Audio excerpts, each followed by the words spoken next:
Hey, this is Nathan, and I'm with Dan from DKNG, and today we're doing another one of our deep dives. We're going to be talking about a set of 2 gig posters we did for the National, diptych. So it's a set of 2 posters in kind of one composition, which you'll see as this comes together. And to give you some background on our work with the National, we've always kind of done these posters that are aerial views of different scenes. So for this one, where the show was taking place at the Greek Theater in LA, we decided to take a look at aerial views that are typical of LA, both the suburbs and downtown. And I think I kind of first had the idea of like, what if we fuse the two and have them kind of bleed into each other? So if you have both the posters, you kind of get a sense of both types of scenes. Yeah, and this is not the first time we've done a diptych for the National. The last time we did this was for also an LA show. It was for the Palladium, and we had the idea at that time to do a aerial view of a freeway. And what was fun about that is all the roads kind of interconnected, but it was essentially one huge scene that got cut in half. And what was really interesting about this project is we still wanted to play around with the idea of using a LA point of view, but make both posters independent in a way while still connecting, and being able to do suburbia on one side and urban kind of city life on the other was a great way to still kind of play around with the idea of aerial view meets LA and do something new. And you can see here that we're not just starting from scratch. There is a sketch in the background there that, since we've switched over to sketching in Procreate on the iPad, our sketches can be a bit more detailed and colorful, so we have a pretty good sense of where things are going to go. So in this case, we're starting on the night 1 side and kind of getting the houses and the suburbia view roughed in. And I guess one other thing I should mention is that when the band hired us to make this poster, one of the things they requested was to keep the color count down to 3 ink colors, because with screen printing, like this poster was screen printed, you pay for every additional ink color. So part of the early stages of the project is figuring out how those ink colors are going to interact, because we kind of wanted to get the appearance of more than just the 3 colors. Yeah, it's nice to know that kind of stuff ahead of time with the client, because it really will dictate how something's going to be illustrated or designed. And as we're layering this, it's important for us to kind of understand what the key colors are and their use is going to be within the illustration. So we knew that if we're going to have like this aerial view of roofs within like a suburban town, having that kind of terracotta top would be necessary, and also showing any sort of greenery within the backyards or trees would also be necessary. So that kind of already dictated 2 colors right off the bat. And we typically use our last color as like the darkest color. So we would kind of qualify that as like the key line if you're kind of talking the words of printing traditionally or comic books. So you can see here that it's essentially just orange and teal, and then this last color is like a really, really dark navy. And what was fun about this project is all 3 of those colors also kind of played around with different transparencies. So we were able to kind of layer them in certain ways. One example of that would be the roof shadows are basically like a 50% opacity of that navy color. And I guess we're kind of, in the last deep dive, we talked about the Stegosaurus art print, and how with that we were kind of like completing each part of the design piece by piece in total. And I think doing something like the cityscape lent itself to a slightly different approach, where rather than like completing one house and yard in its entirety, it kind of made sense to go through and like do all the roofs and then go through and do all the fences. And Yeah, it's still a modular approach, but I guess it's the difference between the type of composition where each thing is totally unique versus taking something like a house and then knocking out every single one in the design. Yeah, it kind of came down to kind of a battle between quality and quantity, because knowing from the sketch that there's just several houses to be drawn, I had to kind of stop myself on a threshold of detail when it came to independently drawing one house, for example. And it did occur to me at some point, like, oh, maybe the houses should show some sort of shingling. But that shingling times 30 is a whole other set of work that might not necessarily be that important to the design and the overall like concept of the poster. So it was kind of a matter of trying to keep things as simple as possible while still getting all that information in there. And I think completing, let's say, like a full house property, like the front yard, the backyard, and the roof, really helped kind of decide like how much further we need to go with the rest of the print. So you can kind of see in the top left there, those neighborhood houses are kind of more or less done. And that's going to be something that we are going to apply to the rest of the series. And another thing to kind of add to the whole like daunting nature of this poster was that this is just poster 1 out of 2. Eventually we're going to move over to the cityscape, and that's a whole other ballgame. Yeah, and I think also just because you can do something doesn't mean you always should do it. So I think it's a good reminder to us that, yeah, we could drill down on a single house and just make it more and more and more detailed and add the roof shingles like you're saying and add all kinds of textures and details. But one, if it's going to be too small to come through in the final print, then maybe we don't need it. But also I think like you and I tend to gravitate more toward more clean and simple kind of art just in the stuff Yeah. that we like to have around us. So I think it's also good to keep that in mind that there are some consumers like us as well that don't necessarily need so much detail. And also sometimes the more detail you add, the more it can kind of all get lost in the shuffle. So I think with this, we still wanted to find that happy medium between having enough detail to make it interesting and kind of like see these different scenes happening in different backyards, but at the same time keeping it bold and solid enough that it worked well for screen printing, but it also, was clean and simple enough to be able to tell the story. Yeah, for sure. And it's funny to kind of think of this as simple because looking at like a couple houses, it's a total minimalist style, but once you start really zooming out and you just kind of see the multitude of things kind of multiplying on top of themselves, it ends up being a really pretty complex thing. But having the structure of the whole thing be a simplistic style allowed us to kind of dictate that. And it was nice to kind of like find that threshold and then know like that's what's the rest of the style is going to look like when we move on to other types of buildings as well. Yeah, so on that note, we're now transitioning into the Night 2 poster, which is more of like the downtown urban side, and just kind of getting the street level set on this one. One thing we knew that was going to be tricky between the two is that on the left side, we're kind of maxing out with these 2-story buildings, but on the right side, we're going to have the skyscrapers of downtown. So there's going to be kind of a interesting juxtaposition of shadows and how are we going to show that depth. Yep. So that was kind of a big shift between the two. But like with most posters, we started with some photo reference and looked at like aerial photography. So I think that helped to give us a sense of how these two sides could live in harmony, even though in reality, obviously, these two worlds don't bump up against each other with quite this, level of closeness. For sure. It was nice to kind of figure out the seam in between and for it not to be super noticeable on either poster independently.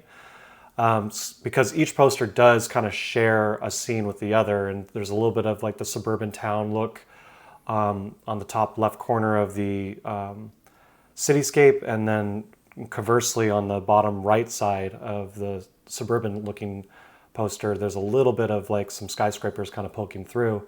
But if you were to just to buy one of these posters, you wouldn't be asking yourself, why is that kind of one thing out there kind of poking out and feels out of place?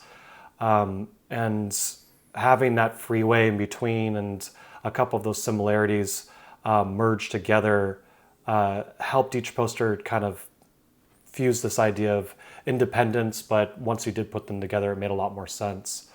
And like Nathan's saying about the difference between each side in terms of construction, like this is where we're kind of jumping into a much more different approach in terms of illustration when it comes to perspective, because technically all the buildings on the city side are going to be much taller and they're going to require an actual perspective and some horizon lines within it. And at this point, we weren't really focusing on anything like that too technically on the left poster because all the houses kind of maxed out at a certain height. But there is something about the aerial photography that we're using as our reference that we're starting to understand how buildings kind of, as they reach the outer edge of a composition, appear to show more of their side facades, and they truly are using some sort of perspective. And it's kind of hard to see within these screenshots, but you can kind of see like there's a ghosted image of a radial line work that's happening there. And that's essentially like the guideline that's being used. And so if there's a focal point, technically there's one kind of near the center left of this poster, so that anything that's kind of going towards the edge on the right, we're seeing a bit more of the facade of the buildings and allowing to show a bit more of their height. And so it's definitely a total experiment in terms of getting it to look mathematically correct, while at the same time not getting too bogged down by the details and just making sure that there's enough information to have it make sense. I think another tricky thing on this side of the poster was realizing that the tall buildings are going to cover up some of the streets a little bit. So we knew kind of with this whole series we've done for the National, we've had the typography kind of set into the world of the poster. And like the first one we ever did for them was a swimming pool, and we did the National lettering as the floor, like the tile on the bottom of the swimming pool. Or we did a miniature golf course where the actual holes and the path of the holes made up the name. So in this case, obviously this type of writing wouldn't really be on a downtown street, but we still wanted to make it kind of feel like part of the scene. And because of that, we need to make sure that the buildings weren't going to overlap the text. We also knew that the band also didn't want their name to be gigantic. They kind of want it to be somewhat subtle. So we were kind of factoring that in. And I think even at the sketch phase, dialing in where that type might live, so we have a good sense of how we're going to need to work around that later in the project.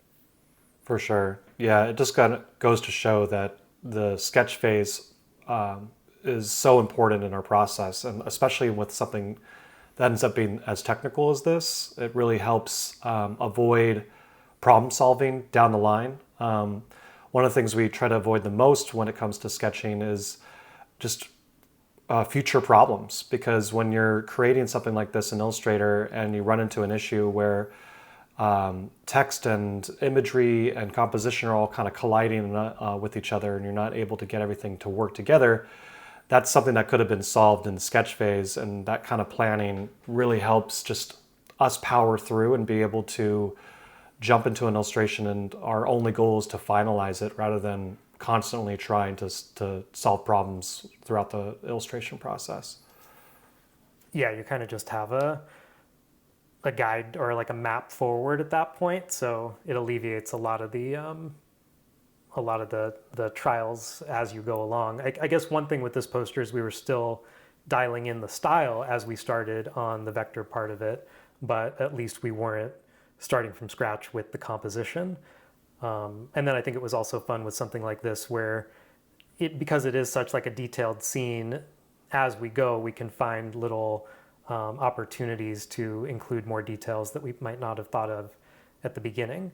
I'm trying to remember if we had airplanes and clouds and stuff in the sketch, or did we mess with that? I think the sketch had kind of hazy clouds to kind of show that depth, but they weren't quite the style that we would approach for the rest of the illustration. So we ended up not using those types of clouds, but We did end up adding planes after the sketch process, and it kind of played into that idea of like getting to have something even higher up in the sky and showing more of that depth. And with Nathan's assistance on like finding the right style of cloud that doesn't feel too hazy, but also at the same time like structured enough to kind of match this, that was kind of the challenge. There's an example of one of the planes after it was produced. We actually didn't have that part of the process video, but one of the fun challenges with the planes was not only finding their light source, but knowing that the shadow that they're going to cast is so much further away from its source because they're higher up in the sky. So wherever that shadow landed, we tried to kind of mold it around the buildings to kind of give a bit more structure there. And it was fun to do that like over the roofs of the houses, for example. And again, like one of the finalized pieces that we do, or finalized parts of screen printing that we do, is this halftoning that you're seeing here. So these textures that are created are using a Photoshop plugin after everything's already separated in vector form. And it's allowing to show like what's going to be full opacity versus 50% opacity. And that pool is a really good example of like a single color doing a lot of legwork, where we're kind of getting a light teal and a dark teal with one ink color. And this halftone is also a good reminder of why we try to limit the detail, because you can definitely get the sense of that pool and the diving board and the shadows that they're casting. But if we added like a railing to that diving board or something even more detailed, it would kind of just get blown away by the wormy texture of the halftone. So For sure. I think, try to kind of strike that balance between putting in enough detail, but not detail that's going to get destroyed in the printing process. Before we get away from this still here, you can kind of see in the lower left and the upper right some of those clouds. And like you talked about, you can see the cloud shadow creating the illusion that it's further up in the air than like the building and tree shadows. And also that it was a challenge. We went back and forth a lot on the style of those clouds and trying to figure out a way for them to feel organic, but also to fit in with this kind of like high contrast, solid color system. Because it's one thing to make a house geometric. It's like all rectangles and 90-degree angles, but then to have to make a tree and a cloud that also feels somewhat organic, but still like play well with the geometric houses, it's definitely requires some trial and error to not go too photorealistic and then it feels like we're in two different styles, or too geometric and then your clouds just feel cartoony. So For sure. always kind of like finessing it to try to land somewhere in between. Yeah, it was definitely a challenge to find that balance. And I think we probably remade those clouds a couple times to get there. On the text here, I guess one thing I wanted to point out is I think one thing we try to always do is like think about the text as much as we're thinking about the composition, and we don't want the text to be an afterthought. And because of that, all the type is going to go through the same Photoshop rip to create the separations. So you can see we kind of get that wobbly edge on the type that matches everything else in the design. Totally. In some cases, for super tiny text, we'll leave it clean and vector so it can be as legible as possible. But in this case, this type is large enough that it can all be done together. And it kind of does this last unification of everything. So it all kind of feels like the same style coming together. So I think that would be a good tip, that if you're ever struggling to get type and illustration to work well together on a poster, kind of look at how you can treat them in the same way so it all feels like it came from the same universe and, not like two competing styles. For sure. We also kind of played around with the typography itself. The national A's, for example, have like an orientation that kind of goes from left to right in terms of their structure, and we kind of flipped them so that, like, here's a good example of the first A in all the nationals was flipped so that there's a little bit more breathing room for the T to kind of sit. And one of the things we always preach when it comes to using type is don't just stop at typing it out, choosing the font, go in and actually expand it and play around with the font itself and get it to work well for your needs. And even though this looks like, something that's, you can just pull out of your font book, it's technically still custom. Yeah, and I think that's always a nice touch to, do whatever little tweaks you can, even if only the font nerds like me appreciate it. I think subconsciously people will view it more as a logo treatment than just something that was typed out. I think now that we're kind of getting to see the completed view, we can revisit that idea with the shadows and, like you were saying, seeing that shadow of airplane on the left on the building roof. When you're doing something like that, is there a specific kind of math that you're doing to think about how the shadow would look, or is it more just looking at it piece by piece and thinking, okay, at the peak of the roof, this part of the shadow would go this way, this part would go the other way? Yeah, it's kind of a little bit of trial and error. I think one way to kind of break it up in my mind is thinking about all the different surfaces that it's hitting. So I would say like the 2 backyard floors is like one surface. The roof is kind of like 2 surfaces because it's a pitched roof. So near the tip of the roof is kind of the highest point of the roof. Therefore, that's where the shadow would kind of be meeting at the highest point. And that's why I kind of bent the shadow at that point to kind of show that it needs to travel up the roof and then travel back down the roof. It's not going to just be flat at that point. And same thing with like the fence line. That was kind of a fun thing to kind of play around with when it came to shadow orientation. Technically, the fence is a little bit higher up than the floor, so the place where a shadow would hit would be a little higher up as well. And it's kind of guesswork, it's just a matter of kind of playing around with what looks good and finding the balance between that and like what practically makes sense. And it's kind of just playing around with it until you kind of get the wiggling to work, and making sure all those shapes play well with each other too. Because there's one thing that happens when you get really technical with stuff is that you're trying to get the math to be perfect, but then aesthetically it doesn't quite jive. So I think that general sense of like balance between like form and function is a constant thing to be reminding ourselves of when it comes to this kind of design. I think another good example of that happening was in the upper right corner of the Night 2 poster that is kind of like this hotel central courtyard area, swimming pool. And that was a really tricky area, I think, for shadows, because you not only have the giant walls of the building casting shadows onto the floor and the pool as another level down, but you also have all these umbrellas around the pool casting their shadows on different surfaces. And I think at one point we also talked about putting lounge chairs in there or something else, but there's just a lot going on in that area with so many different types of surfaces and different shadows. So we kind of went back and forth there of the actuality of the shadows versus how to kind of just make it look clean and easy to understand the layering of it.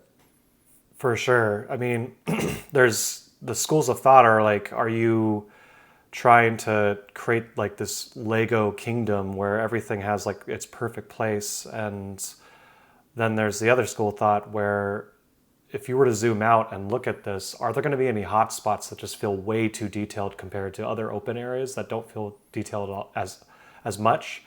And I think the balance between 2 different environments too, like the city and the suburban area, I wanted the complexity of like the repetition of the roofs and the houses to kind of match what was going on the city side. And I think another challenge with the city side is that the roofs really aren't as interesting to draw. There's a lot more like flat facades, and it's a matter of finding complex areas within that and maybe playing around with the windows to add a bit more complexity to that side versus focusing too much on just the flat surfaces of the tops of the buildings.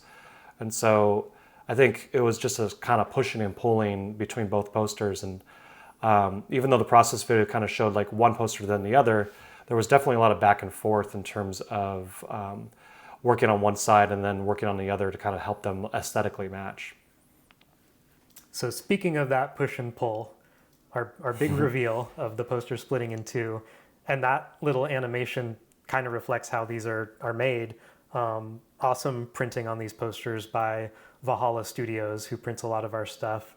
And one nice thing about working with them is that they can print on this big 24 by 36 parent sheet. So these posters do get printed as one giant poster and then split in half. So that's why we account for that. So with that printing from Valhalla, we're able to basically have everything be super consistent between the two posters, and it's not until the final step of production that they get split into their two different designs. Yeah, and one insider tip when it comes to making posters this way with a printer like Valhalla that can print that large is that if you request it, they can actually hold aside a couple uncut sheets, which is a really rare thing to get. So it's one of the perks of us being the designers and knowing our printer well, is that technically those types of posters, there's not too many of them out there. I believe the National sold a very small amount on their website, but it was cool to kind of receive that as well as part of our allotment for this. So anyway, that wraps it up for the National Deep Dive. If you want to learn more about these posters, you can check out our website. Unfortunately, I think these are both sold out at this point, but thanks to everyone who picked one up. And if you want to see our typical process video for this, you can see the whole process video without any pausing on YouTube as well. And thanks a lot for watching. Thank you.